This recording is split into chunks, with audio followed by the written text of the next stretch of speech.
एक अच्छी सी नौकरी, खूबसूरत बीवी, होनहार बच्चे, बड़ा सा मकान, गाड़ी, बंगले, रुपए, पैसे, मान सम्मान और शोहरत। यही तो चाहता है एक आम इंसान अपनी ज़िंदगी से। लेकिन उसकी ज़िंदगी में जब कुछ पहलू ऐसे जुड़ जाते हैं तो उसका जीना मुश्किल हो जाता है। न उसे घर में सुकून मिलता है, न उसे परिवार से सुकून मिलता है और न उसे ज़िंदगी से सुकून मिलती है। आज मैं आपको बनारस की एक ऐसी ही सच्ची कहानी बताने जा रहा हूँ जिसमें एक पिता अपनी बेटी की वजह से इतना परेशान है कि उसका जीना मौत के समान हो चुका है। ये कहानी है बनारस जिले के फुलवरिया इलाके की, जहाँ के हरिनारायण पांडे सेना में नौकरी करते थे। हरिनारायण कैंटोनमेंट इलाके में रहते थे और वहीं उनकी ऑफिस थी। रुपए पैसे जब हो गए तो हरिनारायण ने फुलवरिया में एक अच्छा सा मकान बनवा लिया। बच्चों को अच्छे स्कूल में पढ़ाते थे। एक बेटी और एक बेटा उनके पास था। उन्हें लगा था कि जीवन बेहतर, सुखद होने वाला है। लेकिन यहीं न जाने किसकी नज़र पड़ गई पांडे के परिवार पर। पांडे जी की बेटी श्वेता, उम्र करीब 20 साल, इलाके के ही कॉलेज में बीए फाइनल ईयर की छात्रा थी। आसपास के लोग बताते हैं कि श्वेता जितनी खूबसूरत थी उतनी ही शालीन और समझदार थी। वो किसी के घर आया जाया नहीं करती थी। लेकिन श्वेता के स्कूल जाने वाले रास्ते में ही एक मुस्लिम युवक का घर पड़ता था। नाम था शरीफ हाशमी। जब श्वेता घर से बाहर निकलती, कॉलेज जाने लगती, तो शरीफ उसका पीछा करता और उसे कुछ न कुछ बोला करता। कई बार ऐसा होने के बाद श्वेता को शरीफ ने प्रपोज कर दिया, प्यार का इजहार कर दिया। श्वेता की गलती नहीं थी। शरीफ ने प्यार का ऐसा स्वांग रचा कि श्वेता उसके जाल में फंस गई और श्वेता शरीफ से मोहब्बत करने लगी। पांडे जी के पास भगवान ने सब कुछ दिया था। ऐसे में उन्हें यह था कि जल्द से जल्द बेटी अब स्नातक फाइनल ईयर में है। ऐसे में उसके हाथ पीले करने के दिन आ गए हैं। हरिनारायण पांडे ने श्वेता की शादी एक बेहद मजबूत परिवार में तय कर दी।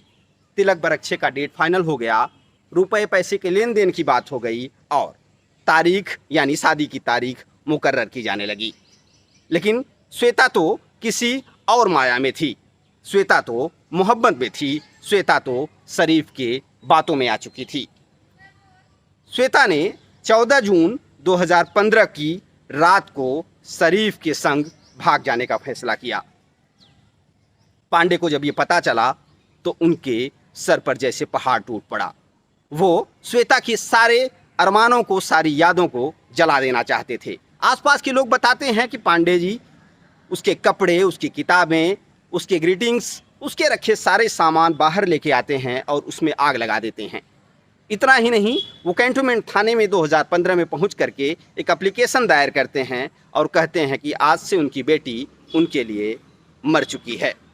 पिता ने अपना एटीएम कार्ड तक श्वेता को दे रखा था और एक बार में ही उसने एटीएम से 3 दिनों के भीतर 1,20,000 रुपये भी निकाल लिए। और पिता ने यानी हरिनारायण पांडे ने एक बार पूछा तक नहीं कि बेटी ये पैसे किस लिए निकाले, क्योंकि उसके पास एटीएम हमेशा पिता का रहता ही था। वो 1,20,000 रुपये और शादी के लिए बनवाए जा रहे गहने, कुछ माँ के जेवरात, सब कुछ लेकर के श्वेता शरीफ हाशमी के साथ घर छोड़कर चली गई थी। पिता पूरी तरीके से टूट गए थे। श्वेता के पास जब तक पैसे थे, यानी घर से लेके गए 1,20,000 रुपये, उसके अपने बनवाए हुए जेवरात और माँ के जेवरात जब तक थे, तब तक शरीफ ने उसकी कद्र की। ये पैसे करीब 1 साल तक चले। तब तक शरीफ उसे यहाँ से वहाँ लेकर रहता रहा, जेवरात बेच बेच करके खिलाता रहा। लेकिन जैसे ही पैसे खत्म हुए वैसे ही शरीफ ने श्वेता को आगे करके हरिनारायण पांडे को फ़ोन कराना शुरू कर दिया। दरअसल श्वेता को लग रहा था कि शरीफ उससे मोहब्बत कर रहा है, लेकिन वो मोहब्बत थी ही नहीं। श्वेता को यह प्यार सिर्फ एक ढोंग था। शरीफ तो उससे प्यार इसीलिए करता था कि वो हरिनारायण पांडे की प्रॉपर्टी पर कब्जा पा सके। बार बार ऐसा करने के बाद हरिनारायण पांडे पूरी तरीके से टूटने लगे और उन्होंने साफ तौर पर मना कर दिया कि नहीं, वो अब धोखा नहीं खाएंगे। जिस बेटी के उन्होंने इतने लाड प्यार से पाला, जब उसी ने उसे धोखा दे दिया तो अब वो फिर से उस बेटी पे भरोसा नहीं करेंगे और वो 1 रुपए भी नहीं देंगे। इसी दौर में 2017-18 में एक बार पंचायत का चुनाव हुआ तो शरीफ श्वेता को यहाँ लेके आता है और उसे पंचायत का चुनाव लड़वाता है। श्वेता चुनाव हारती है और बार बार उसे टॉर्चर करते हैं, श्वेता को मारता पीटता है, तमाम यातनाएं देता है और कहता है कि तुम अपने पिता से पैसे लेकर के आओ। पिता भी मिलिट्री के जवान थे, सेना में नौकरी करते थे। ऐसे में वो न टूटे, न किसी भी कदम को उन्होंने पीछे हटाया। उन्होंने कहा मैं ऐसा नहीं कर सकता, मैं अब 1 रुपये श्वेता और शरीफ को नहीं दूंगा। वो बताते हैं कि उन्होंने शरीफ से कहा कि अगर तुम अच्छी जीवन मेरी बेटी को दे दोगे तो मेरे पास पैसे निश्चित तौर पर हैं। जब मैं समझ पाऊंगा कि तुम वो जीवन दे पा रहे हो तो मैं निश्चित तौर पर तुम्हें कुछ लाख रुपए ज़रूर दे दूंगा। लेकिन ऐसे में जब तक मेरा भरोसा तुम पे नहीं है, मैं तुम्हें 1 रुपये देने वाला नहीं हूँ।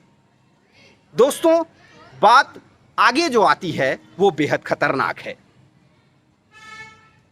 अभी 15 तारीख को 14 मई को पांडे के यहाँ शरीफ पहुँचता है और पांडे से कहता है कि आप मुझे 10 लाख रुपए दें, नहीं तो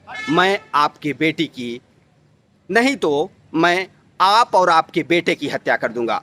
इतना ही नहीं, शरीफ बताता है कि मैंने आपकी बेटी को मार डाला है। ये सुनते पांडे के पैरों तले जमीन खिसक जाती है।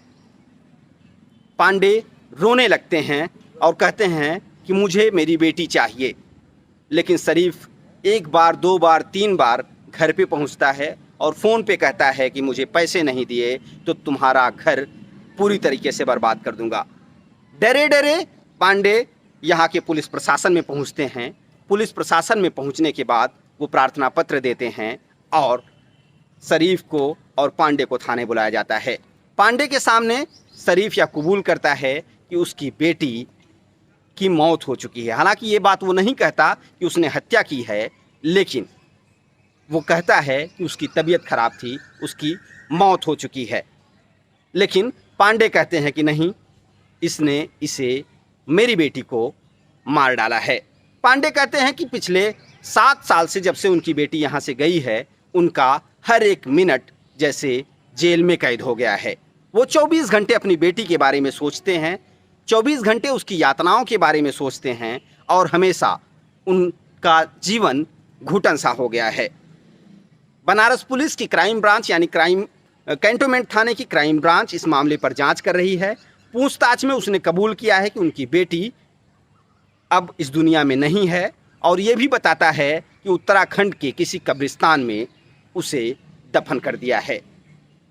आज हरिनारायण पांडे, जिनके पास महज कुछ साल पहले सब कुछ था, सुख सुविधाएं थी, रुपए पैसे थे, ज्वेलरी थी, जायदाद थी, गाड़ी मोटर, सम्मान शोहरत, क्या नहीं था। आज वो पांडे बेटी के एक गलत फैसले से पूरी तरीके से तबाह और टूट चुके हैं। जिस उम्र में पांडे ने सुख करने का ख्वाब देखा था, वो उम्र आज थाने के चक्कर लगाते बीत रही है। जिस बेटी को उन्होंने एक बड़े महल में भेजने का सपना देखा था, वो बेटी उन्हीं के सामने ऐसा लग रहा है कि कब्रिस्तान के किसी मिट्टी में दबी पड़ी है। आज उनका दिन पूरी तरीके से बिखरा हुआ है, उनका जीवन पूरी तरीके से बिखरा हुआ है। तो दोस्तों, यह कहानी पूरी तरीके से एक उम्र की है। यह ऐसे उम्र की है जहां अक्सर बच्चे गलतियां कर जाते हैं, जहां बच्चे भावनाओं में बह जाते हैं। ऐसे में अगर आपके आसपास, आपके पड़ोस में, आपके परिवार में कोई भी ऐसी घटना हो रही है, कोई भी लड़का आपके करीब आ रहा है या कोई भी लड़की आपके करीब आ रही है, तो आप उसे प्यार न माने, उसे मोहब्बत न माने, निश्चित तौर पर अपने घर बताएं ताकि आपकी ज़िंदगी श्वेता की तरह बर्बाद न हो। आप देख रहे हैं रिपोर्ट वाला 24 चैनल को लाइक शेयर सब्सक्राइब करें। नमस्कार, धन्यवाद।